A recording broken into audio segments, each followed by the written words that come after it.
Hey, I'm Sarah, 28, thriving in my marketing career, but my personal life? A total mess. It all goes back to when I was a kid. My dad, Jack, walked out when I was 5, leaving my mom, Linda, to raise me on her own. Fast forward to when I was 12, enter Robert, my stepdad.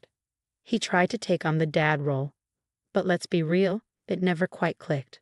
Things got complicated when I turned 18. Jack reappeared, and we've been close ever since, which drives my mom crazy. She insists Robert is my real dad, always saying things like, "Sarah, honey, Robert's been more of a father to you than Jack ever was." Her voice always drips with fake sweetness. I just roll my eyes and say, "Mom, Jack is my dad. Robert's great, but he's not my father." We've had this argument a million times. But this Thanksgiving, oh boy, Linda took things to a whole new level. I was chilling at home when I got a text from her. "Thanksgiving at our place. Can't wait to see you, sweetie." I smiled, hoping for a drama-free holiday for once. Then came the follow-up. "Oh, and Sarah, it would mean so much to Robert if you called him Dad this year. He's earned it, don't you think?" I couldn't believe it. Was she serious? I quickly replied, "Mom, we've been over this. I'm not calling Robert Dad. It's not happening." Her response came back instantly. "Why are you so stubborn? After everything Robert's done for you." My blood pressure spiked. It's not about what Robert's done. It's about respecting my relationship with Jack. He's my dad. Period. Jack left us, Sarah. Robert stayed. Think about that. I threw my phone onto the couch, fuming. Why couldn't she understand? It's not like I was trying to hurt Robert. He's a good guy, but he's not my dad. And Jack? Yeah, he messed up, but he's been trying. Doesn't that count for something? I paced around, trying to calm down. This was supposed to be a simple Thanksgiving dinner, not some twisted loyalty test. Staring at the messages on my phone, I knew this wasn't over. Linda wasn't going to drop it, and neither was I. Little did I know, this was just the beginning. Thanksgiving was about to turn into a battleground. When I pulled up to Linda and Robert's house, my stomach was in knots. This wasn't going to be pretty, but it had to be done. I rang the doorbell, taking a deep breath. "Sarah, honey, come in, come in." Linda greeted me with a tight smile as she ushered me inside. Robert was lounging in his favorite chair, giving me a nod without saying a word. Typical. "So about Thanksgiving," I started, trying to ease into it. "Oh yes," Linda clasped her hands together. "It's going to be wonderful. Everyone's so excited to see you. And Robert's really looking forward to you calling him Dad." I felt my jaw tighten. "Yeah, about that. I'm not doing it, Mom. I can't."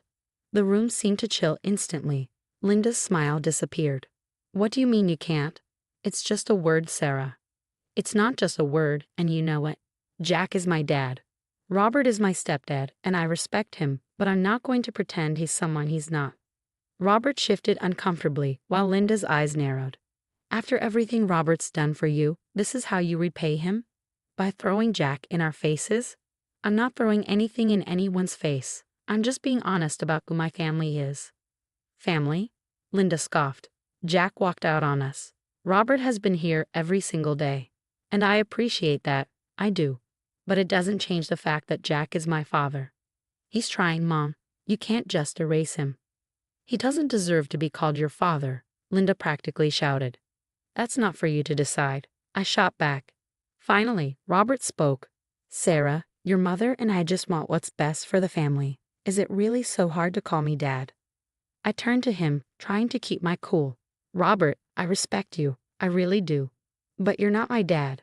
I can't just erase Jack to make you feel better." Linda threw her hands up. "Unbelievable. After everything we've done for you."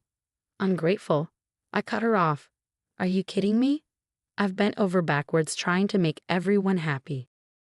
But I'm not going to lie about who I am or where I came from." Linda's voice turned icy. "Fine, maybe you shouldn't come to Thanksgiving at all." It felt like a slap across the face. "What?" "You heard me. If you can't respect this family enough to do this one simple thing, then maybe you don't belong here for the holidays." I looked at Robert, hoping he'd step in, say something, but he just sat there in silence as usual. "You're really going to uninvite me from Thanksgiving because I won't pretend Robert is my biological father." Linda's voice was cold and firm.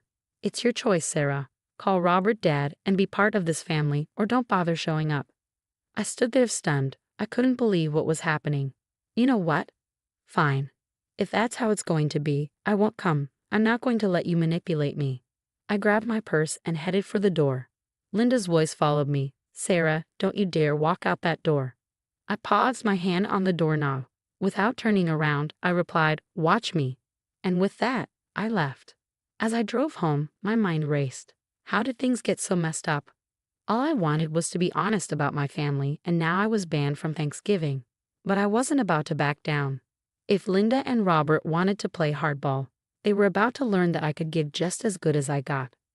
The day after that blowout, I met up with my best friend, Emma, and my boyfriend, Michael, at our favorite coffee shop. I needed to vent, badly. She did what? Emma nearly spilled her latte. Yep. Uninvited me from Thanksgiving unless I call Robert Dad. Michael shook his head. That's messed up, Sarah. Your mom's really crossing a line here. Tell me about it, I sighed. I just don't get why she can't accept that Jack is part of my life. Emma leaned in. Have you told Jack about this? Not yet. I'm going to call him later. I don't know, embarrassed, I guess. Don't be. Michael squeezed my hand. This isn't your fault. I nodded, fighting back tears. Thanks, guys. I don't know what I'd do without you. Later that day, I called Jack, my heart pounding as I filled him in on everything. Oh, kiddo, he sighed. I'm so sorry you're going through this. It's not your fault, Dad. I wish Mom could understand. I know. But Sarah, I'm proud of you for standing your ground. You're not doing anything wrong by acknowledging both parts of your family. His words meant more than he knew. Thanks, Dad. That really means a lot. A few days passed, and I was starting to feel a little better. Then my half-sister Megan called. Sarah, I need to tell you something. Mom's been talking to the whole family about you. My stomach dropped. What is she saying? She's telling everyone you're being rebellious and disrespectful. She's making herself out to be the victim. I felt like I'd been punched. Are you serious? Yeah, I'm sorry, Sarah. I thought you should know. After hanging up, I paced my apartment, fuming. This was the last straw. I called Emma, Michael, and Jack. Guys, I need your help. We're going to expose Linda's manipulation. Emma was all in.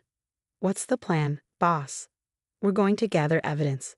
Texts, emails, recorded calls, anything that shows how Linda's been twisting things. Michael chimed in. I can help compile everything into a presentation. Perfect. And Dad, if you're okay with it, I'd like to include some of our correspondence. Show everyone how you've been trying to be part of my life. Whatever you need, Sarah. I'm here for you. Over the next few days, we gathered everything. Emma dug up old texts where Linda had manipulated situations. Michael found emails where she tried to guilt-trip me, and Jack provided years of letters and photos showing his efforts to stay in my life. As we put it all together, I felt a mix of sadness and determination. I hated that it had come to this, but I couldn't let Linda's lies go on. The night before Thanksgiving, we finalized the plan.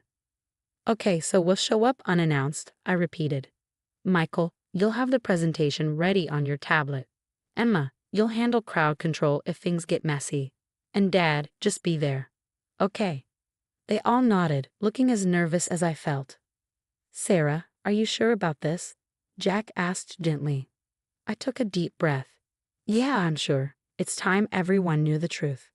Thanksgiving Day arrived, and my heart pounded as we pulled up to Linda and Robert's house. Jack, Emma, and Michael were with me, all looking as anxious as I felt. You ready for this, kiddo? Jack asked, squeezing my hand. I took a deep breath, as ready as I'll ever be. We walked up to the door, and I rang the bell. Aunt Karen answered, her eyes widening in surprise. Sarah, we thought you weren't coming. Change of plans, I said, pushing past her into the house. The living room fell silent as we entered. Linda's face shifted from shock to anger in seconds. What are you doing here? And with him? She glared at Jack. I stood tall, facing the room full of confused relatives. I'm here to set the record straight. Robert stood up, looking uncomfortable. Sarah, this isn't the time or place. Actually, it's exactly the time and place. I cut him off. You've all been lied to, and it stops now. Michael set up his tablet. connecting it to the TV, while Emma stood by the door, making sure no one left. "What's going on?" Uncle Steve asked, looking bewildered. I took a deep breath. For years, Linda has been manipulating and lying to all of you about me, about Jack, and about our family. Today, you're going to see the truth. Michael started the presentation. Text messages popped up on the screen, showing Linda's guilt-tripping and manipulation. "If you really love this family, you'd do as I say," I read aloud. "That's what she texted me last month when I refused to pretend Robert was my only father." Gasps filled the room. Aunt Susan spoke up. "Linda, is this true?" Linda tried to defend herself. "It's taken out of context. Sarah's twisting things." "Am I?" I interrupted. "Let's keep going." More evidence appeared, emails, recorded phone calls, showing Linda's pattern of emotional abuse. "And here," I said, my voice shaking, "are the letters and photos Jack sent me over the years, the ones Linda told you didn't exist." Jack stepped forward. "I've been trying to be part of Sarah's life since she turned 18. Linda has blocked me at every turn." The room erupted. Megan stood up, tears in her eyes. "It's true, I've seen Mom do this for years." Linda frantically tried to regain control. "You can't believe this. Robert, tell them." But Robert just sat there, shell-shocked, unable to defend her. I turned to face my relatives. "I'm not here to ask you to choose sides.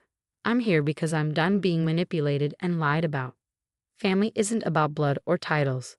It's about love and respect." Uncle Steve stood up, looking remorseful. "I'm so sorry, Sarah. We had no idea." Aunt Karen nodded, turning to Linda. "How could you do this?" Linda, red-faced, stammered, "I was just trying to protect our family. Jack left us, and I've regretted it every day." Jack spoke quietly but firmly. "I've been trying to make amends, and Sarah was kind enough to give me that chance." I felt tears welling up as I addressed the room. "I love all parts of my family, Jack, Robert, all of you, but I won't be forced to deny any part of who I am or where I come from." Megan came over and hugged me. "I'm with you, sis." One by one, relatives approached me, offering apologies and support. Linda and Robert remained on the couch, looking lost as the gathering wound down. Aunt Susan came over before we left. "We're having a Christmas get-together next month. We'd love for you to come and bring Jack, if you'd like." I smiled through my tears. "I'd love that. Thank you." As we walked out of the house, I felt lighter than I had in years. Jack looked at me, his eyes shining with pride. "You're the bravest person I know, kiddo." In the weeks that followed, I received calls and messages from relatives apologizing and wanting to reconnect.